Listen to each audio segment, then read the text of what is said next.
Srinath Chakravarti. Srinath Chakravarti is a disciple of Advaitacharya. He's a direct associate of Lord Chaitanya. He wrote the essence of Lord Chaitanya's teachings. Aradhya Bhagavan Brajeshat Aradhya, it's in Prabhupada Shloka book. Aradhya, begins with A. Aradhya Bhagavan Brajeshatanyos Sridam Vrindavanam Ramya Kachit Upasana Ramya Kachit Upasana Brajavadubir Sakalpita.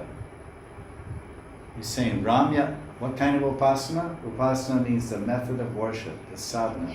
How do you worship? How do you think? How do you meditate? It should be Ramya Upasana.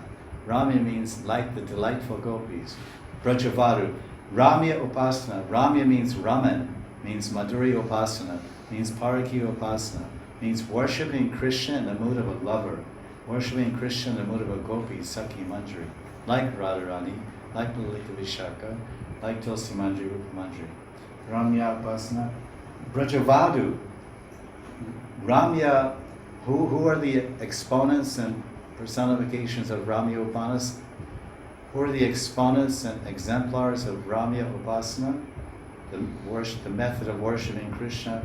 The method of, we worship the object of love, Prem Purushottam, with the sadhana of love. And the sadhana of love is called Raganuga Bhakti. Because rag means love, attachment, attraction. Ramyat Kachit Upasana, Brajavadu. Brajavadu, Vadu, word Vadu means the newly married brides of Vrindavan, the tender, sweet girls of Vrindavan, newly married.